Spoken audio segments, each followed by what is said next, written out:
एक दुकान पर लस्सी का ऑर्डर देकर हम सब दोस्त यार आराम से बैठकर एक दूसरे की खिंचाई और हंसी मजाक में लगे ही थे कि एक लगभग 75 से 80 वर्ष की बुजुर्ग महिला पैसे मांगते हुए मेरे सामने अपने हाथ फैलाकर खड़ी हो गई।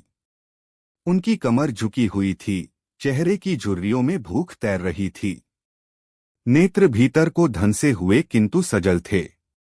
उनको देखकर मन में न जाने क्या आया कि मैंने अपनी जेब से सिक्के निकालने के लिए डाला हुआ हाथ वापस खींचते हुए उनसे पूछ लिया, दादी जी लस्सी पिएंगे? मेरी इस बात पर दादी कम अचंभित हुईं और मेरे मित्र अधिक, क्योंकि अगर मैं उनको पैसे देता तो बस 5 या 10 रुपए ही देता, लेकिन लस्सी तो 30 रुपए की एक है।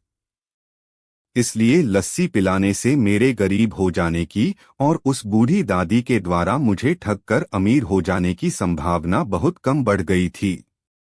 दादी ने सकुचाते हुए हामी भरी और अपने पास जो मांगकर जमा किए हुए 6 से 7 रुपए थे वो अपने कांपते हाथों से मेरी ओर बढ़ाए। मुझे कुछ समझ नहीं आया तो मैंने उनसे पूछा, ये किस लिए? इनको मिलाकर मेरी लस्सी के पैसे चुका देना। बाबूजी भावुक तो मैं उनको देखकर ही हो गया था, रही बची कसर उनकी इस बात ने पूरी कर दी। एकाएक मेरी आंखें छलछला आईं और भरभराए हुए गले से मैंने दुकान वाले से एक लस्सी बढ़ाने को कहा। उसने अपने पैसे वापस मुट्ठी में बंद कर लिए और पास ही जमीन पर बैठ गई। अब मुझे अपनी लाचारी का अनुभव हुआ, क्योंकि मैं वहां पर मौजूद दुकानदार, अपने दोस्तों और कई अन्य ग्राहकों की वजह से उनको कुर्सी पर बैठने के लिए नहीं कह सका। डर था कि कहीं कोई टोक ना दे, कहीं किसी को एक भीख मांगने वाली बूढ़ी महिला के उनके बराबर में बिठाए जाने पर आपत्ति न हो जाए। लेकिन वो कुर्सी जिस पर मैं बैठा था मुझे काट रही थी। लस्सी कुल्हड़ों में भरकर हम सब मित्रों और बूढ़ी दादी के हाथों में आते ही मैं अपना कुल्हड़ पकड़कर दादी के पास ही जमीन पर बैठ गया, क्योंकि ऐसा करने के लिए तो मैं स्वतंत्र था, इससे किसी को आपत्ति नहीं हो सकती थी।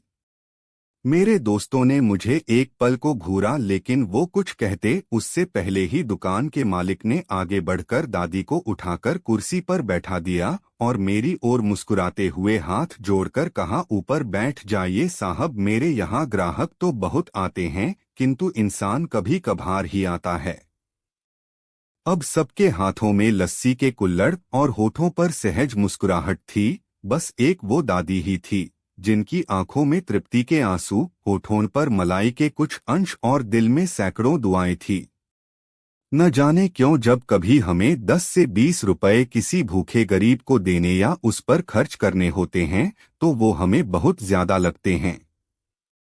लेकिन सोचिए कि क्या वो चंद रुपए किसी के मन को तृप्त करने से अधिक कीमती हैं? जब कभी अवसर मिले ऐसे दयापूर्ण और करुणामय काम करते रहें, भले ही कोई आपका साथ दे या ना दे।